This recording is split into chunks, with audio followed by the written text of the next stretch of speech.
There's a question that Carl Jung used to ask his narcissistic patients, a question that would absolutely throw them for a loop. What parts of you died in childhood so that you could survive? Most couldn't answer it, because narcissists have spent decades building such a rigid social mask that they've forgotten there's anything buried underneath. But Jung knew better. He knew that every adult narcissist carries unintegrated childhood shadows, emotions that were banished, needs that were denied, vulnerabilities that were punished. And these shadows don't just disappear, they transform. They become the empty core, the compensatory grandiosity, the inability to form genuine connections. Narcissism isn't about loving yourself too much. It's about burying so much of yourself in childhood that all that's left is a shiny, hollow shell. Jung dedicated years to studying the shadow self. For him, the shadow isn't just evil. It's everything that's been repressed, everything that consciousness refuses to accept. In healthy children, the shadow forms naturally. Some impulses need to be contained to live in society. But in children who become narcissists, something different happens. It's not just containment, it's annihilation. Entire parts of their authentic self are deemed unacceptable, and the child learns, if I show sadness, I'll be rejected. If I demonstrate need, I'll be ridiculed. If I express anger, I'll be punished. So these emotions get shoved into the shadow self. But unlike healthy repression, it's total repression. It's as if these parts cease to exist. Except they don't. They lurk in the unconscious, unintegrated, controlling behavior in adulthood in ways the person doesn't even recognize. Let's talk specifically about the shadows that create narcissism. The first and most devastating, vulnerability. Every child is born vulnerable. It's natural. It's human. Babies cry when they need something. Toddlers ask to be held when they're scared. That's healthy development. But in dysfunctional families, vulnerability is an intolerable weakness. The father sees his son crying and says, "Men don't cry." The mother sees her daughter afraid and says, "You're being dramatic." Message after message, your vulnerability is not welcome here. And the child, who needs parental approval to survive psychologically, does the only thing they can. They bury the vulnerability, shove it into the shadow. They develop a social mask of strength, independence, self-sufficiency. On the surface, it looks good. It even looks admirable. But Jung warned, strength built on repressed vulnerability isn't real strength. It's a fragile defense that collapses under pressure. The second shadow, need. Children have needs. They need attention, affection, validation, presence. This isn't optional. It's a requirement for healthy psychological development. But some children learn that having needs is being a burden. The mother sighs when the child asks for something. The father gets annoyed when he has to give attention. Or worse, the parents only meet needs when the child performs something. When they get good grades. When they behave perfectly. When they don't cause trouble. The child internalizes, "My needs are problematic." So they stop asking, stop expressing. They shove need into the shadow and develop a false self of someone who doesn't need anyone. The adult narcissist who prides themselves on never asking for help, who sees dependence as weakness, who can't connect deeply with anyone, is operating from this unintegrated childhood shadow. Third crucial shadow, sadness. Sadness is a fundamental human emotion. Children get sad, they lose toys, they miss people, they get hurt. That's normal. But in narcissistic families, sadness is intolerable. The parents can't handle their own sadness, much less their child's sadness. So they invalidate. "It wasn't that bad." "You're exaggerating." Other kids have worse problems. Each invalidation teaches your sadness doesn't matter, and the child learns to repress, shove sadness into the shadow. They develop a cheerful, positive persona that never falters. But the unprocessed sadness lingers in the unconscious and manifests as chronic low-grade depression, existential emptiness, or emotional cruelty towards others. Narcissists are often people who haven't cried in decades, and they think that's strength. Jung would say it's dissociation, foreshadow, genuine anger. I'm not talking about narcissistic rage. I'm talking about healthy anger that says, "This isn't right. I was treated unfairly. My boundaries were violated." Children feel anger when they're hurt. It's a natural response, but many families don't tolerate childhood anger. The child expresses anger and is punished severely, or worse, is ridiculed. "Look who's throwing a tantrum. You want attention. You're being impossible." The child learns, "My anger is unacceptable." So they repress it, shove it into the shadow, and develop two manifestations in adulthood. Either they become a passive-aggressive narcissist who never expresses anger directly but subtly sabotages, or they become a narcissist with disproportionate outbursts of rage because decades of repressed anger explode all at once. Both are the result of an unintegrated shadow. Jung observed something fascinating. The unintegrated shadow always finds a way to express itself, but since the person doesn't recognize it as their own, they project it. The narcissist who repressed vulnerability in childhood sees vulnerability in others as despicable weakness. They're projecting their own shadow. The narcissist who buried need sees people who ask for help as pathetic dependents. They're projecting. The narcissist who never processed sadness sees emotion in others as manipulation. They're projecting. Each projection is a clue about what's buried in that person's shadow. And the tragic thing is, the more they project, the more they distance themselves from their authentic self. There's a specific moment in development where these shadows solidify. Jung identified it as between 5 and 8 years old. It's when the child is forming a more structured ego.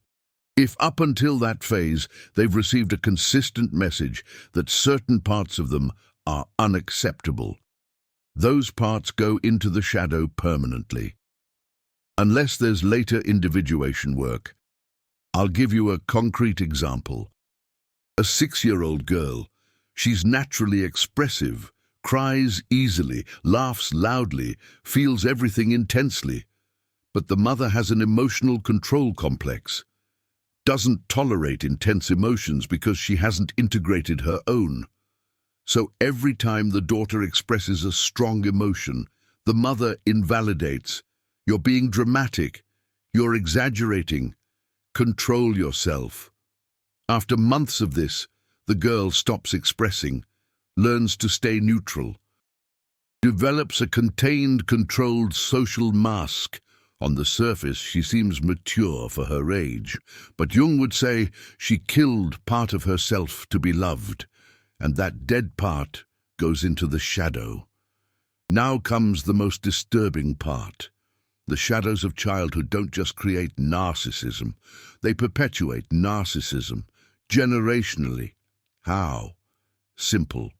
The person who repressed their own vulnerability becomes an adult who can't tolerate vulnerability in others, especially in their own children.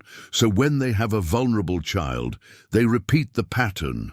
The cycle continues. The unintegrated shadow self of the grandparents becomes the unintegrated shadow self of the parents, becomes the unintegrated shadow self of the children, a psychic inheritance. Carl Jung saw this constantly.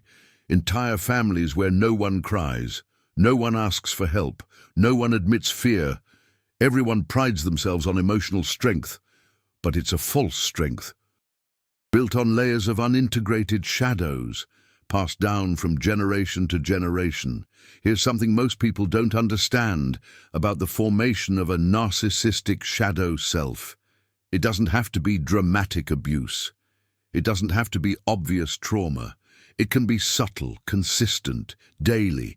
The mom who always changes the subject when her child mentions a difficult feeling. The dad who only gives attention when his child is performing successfully.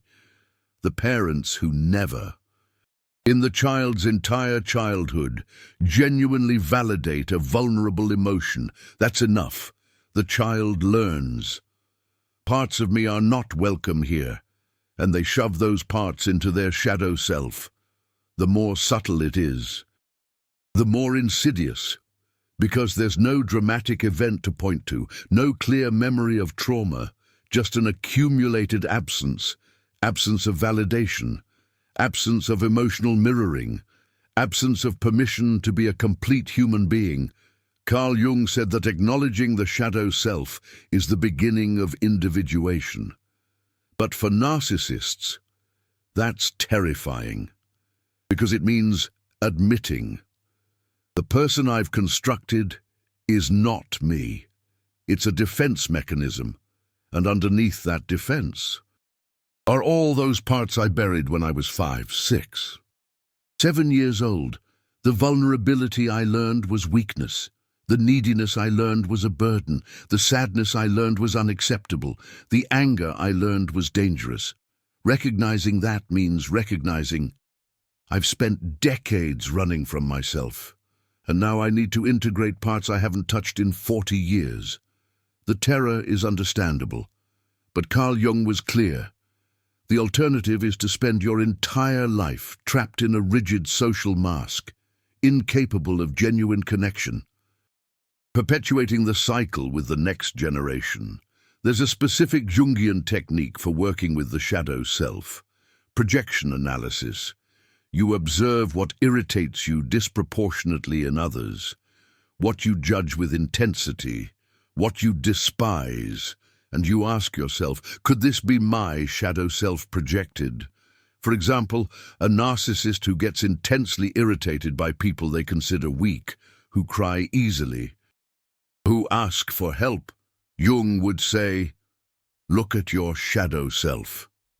You're seeing in others the vulnerability you repressed, and the contempt you feel for them is really contempt for the part of yourself you buried.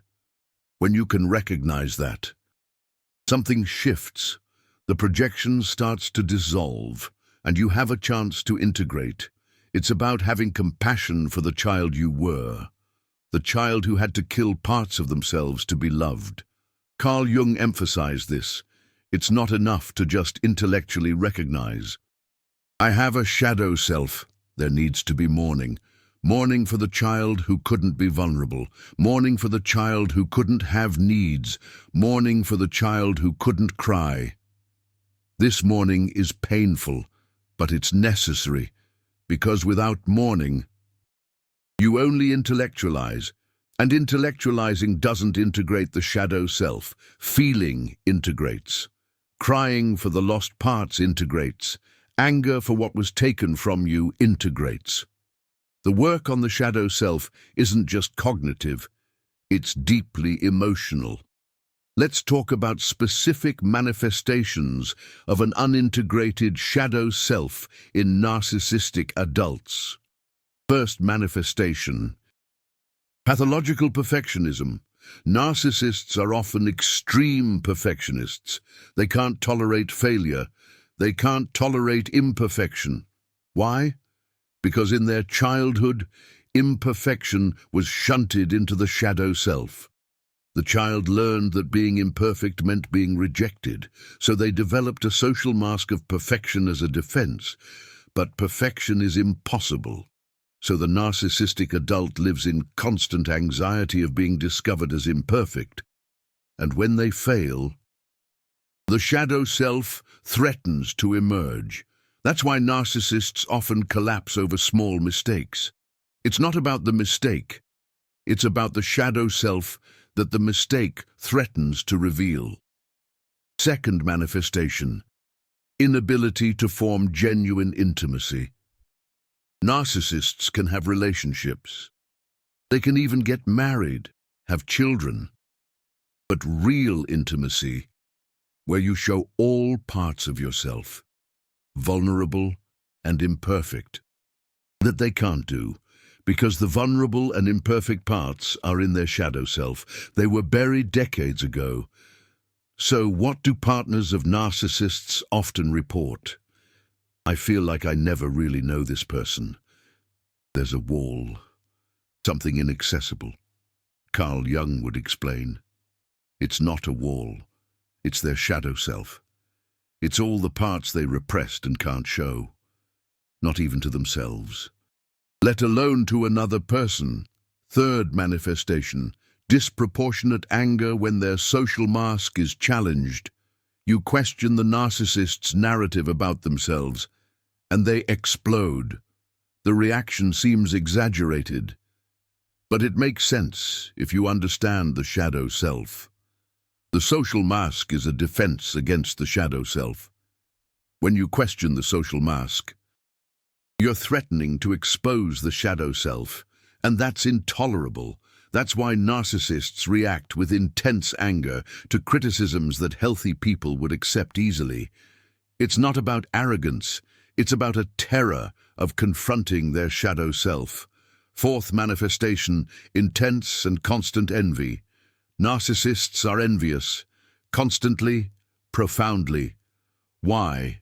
Jung explained. Envy is about seeing in others what you repressed in yourself. The narcissist who repressed genuine joy envies happy people. The narcissist who repressed vulnerability envies the intimacy that others have. The narcissist who repressed authenticity envies people who are genuinely themselves. Every instance of envy is a map of their own shadow self. Fifth manifestation, need for extreme control. Narcissists need to control people, situations, narratives. Control is a defense against internal chaos, and the internal chaos is the unintegrated shadow self. All those emotions that were repressed but haven't disappeared. They're still there, creating psychological pressure. By controlling the external environment, the narcissist tries to keep their shadow self contained, but the shadow self can't be contained forever. Eventually it emerges, in dreams, in Freudian slips, in moments of crisis when their defenses collapse. Carl Jung told a case of a patient that perfectly illustrates this. A man in his 50s, a successful executive, married, father of 3. He sought therapy because he was having panic attacks. For no apparent reason, his life was good, excellent career, stable family. But the attacks kept coming. In the sessions, Jung led him to explore his shadow self. They discovered that at age 7, after the death of his grandfather, he cried a lot. His father, who never showed emotion, became irritated. He said that men don't cry, that he was being weak, that he needed to be strong for the family. The boy internalized it. He stopped crying. He put the sadness into his shadow self. He spent 43 years without crying once. He was proud of that, until the shadow self began to emerge as panic attacks. The body was forcing the repressed emotion to surface. Carl Jung helped him integrate it. The initial crying jag lasted a full 2 hours. 43 years of pent-up sorrow just pouring out. After that, the attack stopped. The shadow self no longer needed to force its way through, because it was finally being acknowledged. This case illustrates something absolutely crucial. Psychological symptoms are frequently the shadow self attempting to emerge. Depression might be repressed sadness. Anxiety could be unprocessed fear. Explosive anger. Well, that's potentially decades of buried rage. The unconscious doesn't let you forget things forever. It keeps trying to bring what's been repressed into your conscious awareness, and the more you resist, the more intense the symptoms become. Shadow self-integration often resolves symptoms that years of medication simply couldn't touch, because it wasn't a chemical imbalance. It was psychological dissociation. You've just spent the last few minutes understanding how childhood shadows create narcissism. You've seen how vulnerability, need, sadness, anger, imperfection are all shoved into the shadow self when parents can't tolerate those perfectly natural human parts. You've seen how these non-integrated shadows manifest as perfectionism, a lack of intimacy, control, envy, and projection. This information comes from decades of Carl Jung's work on narcissism and personality formation. The super thanks button down below directly funds this kind of deep content about Jungian psychology. When you click on that golden heart, you're essentially saying this knowledge about the shadow self and narcissism needs to reach more people. You're helping to bring to light unconscious dynamics that destroy families for generations. You become part of the solution, part of the team breaking cycles of emotional repression.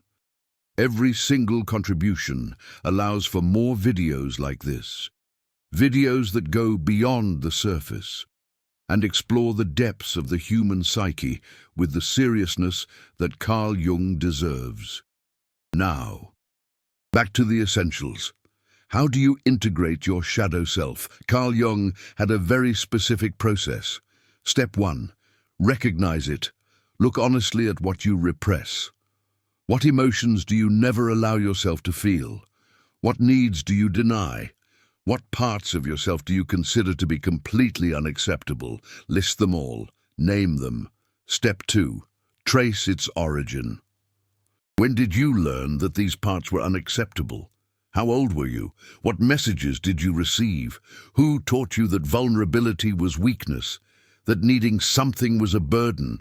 That sadness was just overreacting? Step 3. Feel. Don't intellectualize it. Just feel it. Allow the repressed emotions to finally be felt. This is painful. It can take months, but it's the path to integration. Step 4. Withdraw your projections. Notice when you're projecting your shadow self onto others. When you judge someone with disproportionate intensity, ask yourself, is this really about them?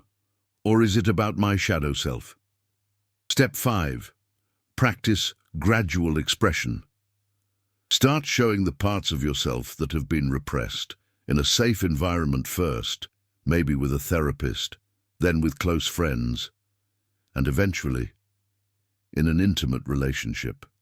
Show vulnerability. Admit that you have needs. Express sadness. Allow yourself to be imperfect. Every single time you do this, you're integrating your shadow self. You are becoming more complete. 6th, and crucial step, have compassion for yourself during the process. You will fail. You'll fall back into old patterns. You'll repress again. This is normal. Decades of repression aren't undone in a few weeks. Carl Jung spoke of years of individuation work. Be patient with yourself. Every moment of shadow self-awareness is progress. Every time you recognize a projection and withdraw, it is a victory. The process isn't linear. It's a spiral. You'll revisit the same themes at deeper levels each time. And about your parents, specifically, they probably will never integrate their own shadow self. They'll spend their entire lives projecting, repressing, defending a rigid social mask. And you can't do that work for them. But you can do it for yourself. You can be the one who breaks the cycle, the one who finally looks the family shadow self straight in the face and says, "This stops here. My children won't need to repress their vulnerability. My children will be able to cry. My children will be allowed to have needs. My children will be allowed to be imperfect and still be loved." When you do the work of shadow self-integration, you're healing not just yourself. You're healing the entire lineage. There's a hard truth about the shadow self and narcissism that needs to be said clearly. Some narcissists will never integrate their shadow self, because integration requires the humility to admit, I've been wrong about who I am. I built a false social mask. I repressed essential parts of myself, and that humility is exactly what narcissism defends against. So, some will die without ever knowing their authentic self. They'll die defending their social mask until their very last breath. Carl Jung saw this as a tragedy, a whole life wasted defending a lie about themselves. But it's not your job to save narcissists who don't want to be saved. It's your job to save yourself from the shadow self that you inherited. One last thing about the manifestation of the shadow self that very few therapists explain clearly. The shadow self doesn't only contain the negative, it also contains the positive. The repressed positive. Carl Jung called this the gold in the shadow self, potentials that were buried because they were somehow threatening. The creative child who was forced to be practical, the joyful child who was forced to be serious, the sensitive child who was forced to be tough. These positive potentials also go into the shadow self, and they stay there, undeveloped, causing a persistent sense of a life unlived.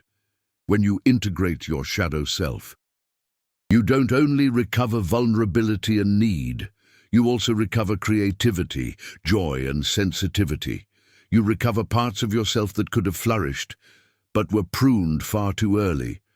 What emotion from your childhood did you bury completely? Vulnerability, need, sadness, anger, joy, creativity. Comment specifically, and comment on the age at which you learned that that part of you wasn't safe to show. Because when you name the shadow self, you begin to integrate it. When you share, you break the isolation. Others will recognize it. Others will say, "Me too."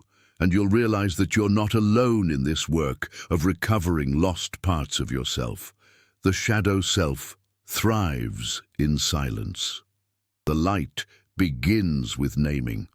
There's a very specific aspect about the shadow self and narcissism that Carl Jung observed, but that few discuss today. Shadow selves create not only psychological symptoms, but also destructive relational patterns. The narcissist who has repressed vulnerability chooses partners that he can control, because vulnerable partners don't threaten his shadow self. But then, he despises those same partners for the very vulnerability to which he was attracted. He's projecting self-despair for his own shadow self, or he chooses super-independent partners, but then feels threatened and tries to destroy their independence. Because that independence mirrors the false self-sufficiency that he built on denied vulnerability. Every relational pattern of a narcissist can be traced back to the specific shadow self that was repressed in childhood. Another common pattern. Narcissists are often workaholics, not because they love their job, but because work is a defense against their shadow self. When you're working obsessively, you don't have time to feel. There's no room for vulnerability to surface. You don't have to confront your emotional needs. The emptiness can be filled with productivity, and society reinforces this. They call it ambition, dedication, a strong work ethic. But Carl Jung would say, look deeper. It's often a flight from the shadow self, disguised as virtue. Narcissists also have a specific relationship with aging that reveals their shadow self. Aging means losing control. The body fails, appearance changes, limitations emerge. For a person who's built a social mask of strength on top of a shadow self of vulnerability, this is an existential crisis. That's why some narcissists have a midlife collapse. The shadow self they've spent a lifetime controlling begins to force recognition through the aging process itself. They're not just facing mortality, they're facing 40, 50, 60 years of denied vulnerability that can finally no longer be ignored. Carl Jung also observed how an unintegrated shadow self affects creativity. All genuine creativity comes from accessing deep parts of the self, including parts that have been repressed. Artists often create from vulnerability, pain, internal contradiction. Narcissists, with such a rigidly repressed shadow self, often have profound creative blocks, or their creativity is superficial, focused on impressing others, not on expressing truth. Because expressing truth would require accessing their shadow self, and that's just too terrifying. Let's talk about dreams. Jung used dream analysis extensively in his work with the shadow self. Dreams are where the unconscious speaks, without the ego's censorship, and in narcissists, dreams often reveal the shadow self in ways that their conscious mind can't deny. Dreams of being naked in public, dreams of being weak or vulnerable, dreams of catastrophic failure, dreams where their perfect social mask crumbles. These dreams are not random nightmares, they're communication from the unconscious. Here is what you've repressed. Here is what needs to be integrated. Working with dreams can be a powerful way to start recognizing the shadow self. Then there's the issue of illness. The body often manifests what the psyche represses. Jung saw this constantly. Patients with chronic illnesses, with no clear physical cause. When they explored their shadow self, they often discovered the body was expressing emotions that the conscious mind wouldn't allow. Repressed anger, manifesting as chronic muscle tension. Unshed tears, manifesting as endless fatigue. Denied vulnerability, manifesting as a compromised immune system, integrating the shadow self. Sometimes resolved physical symptoms that medicine couldn't explain or cure. Let's also talk about the transmission of the shadow self. Through specific verbal messages, phrases that parents say that teach children to repress. You're too sensitive. This phrase teaches sensitivity is a defect.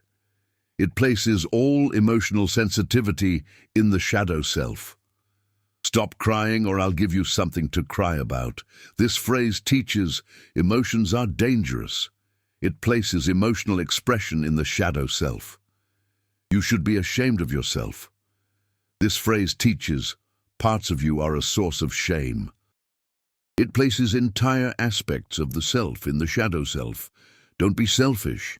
This phrase, used when a child expresses a legitimate need, teaches your needs are selfish. It places healthy needs in the shadow self. Each phrase is an instruction for the formation of the shadow self, and then there are phrases of omission, things that were never said, but should have been. A parent never saying, "Your feelings matter." This absence teaches feelings have no value. A parent never saying, "It's okay to need help." This absence teaches needing help is shameful. A parent never saying, "I love you," even when you fail. This absence teaches love is conditional on performance. These absences create a shadow self as deep as active traumas, because they teach that essential parts of the self have no right to exist. Jung emphasized that shadow self-work is not about blaming your parents. It's about freeing yourself from the programming that they unconsciously transmitted. Your parents probably received the same messages from their parents, and those parents from their parents. Generational chains of unintegrated shadow self. Someone needs to break the chain, and that someone can be you. Not because your parents will recognize it, or thank you, they probably won't, but because you can give to your children, or to the next generation in some way. What you didn't receive. Permission to be a complete human being, a specific technique of Jung's for shadow self-integration, active imagination. You sit quietly, close your eyes, and invite the shadow self to manifest. It can be an image, it can be a voice, it can be a sensation. You ask, What part of me is repressed? And you listen, without judging, without censoring. Just observe what emerges. And dialogue. It's not passive meditation. It's an active conversation with the unconscious. It's giving voice to the parts that have been silenced. This technique can bring to consciousness aspects of the shadow self that verbal analysis never could. Think about the courage necessary for shadow self work. It's not small. You're essentially undoing a personality structure that took decades to build. You're admitting that much of what you think is you is a defense, not essence. You're opening yourself to feel emotions that you've blocked for so long. You've forgotten how to process them. It's the work of the courageous. And if you're doing it, even with stumbles, even with relapses, even with moments you want to quit, you're doing something that most people will never do. You're choosing truth over comfort. You're choosing completeness over the safety of familiar fragmentation. Jung had a phrase that sums up shadow self-work. I'd rather be whole than good. Good means performing a social mask that society and family approve of. Whole means integrating all the parts, including the ones that have been judged unacceptable. Performed goodness, built on a repressed shadow self, is a fraud. Completeness, that includes integrated imperfections, is authenticity. And only authenticity allows genuine connection, allows real intimacy, allows you to live without the constant fear of being discovered, because there's nothing hidden. The shadow self is integrated. You are who you are, complete, imperfect, human, and enough. The work you do on yourself, integrating your shadow self, heals more than just you. It heals the lineage that came before, giving meaning to their suffering through your awareness. And it heals the lineage that comes after, breaking patterns, so that the next generations don't have to repress vulnerability, deny needs, hide sadness, bury anger, kill parts of themselves to be loved. You become the turning point, the generation that says, this stops here, and nothing you do in life will be more important than that.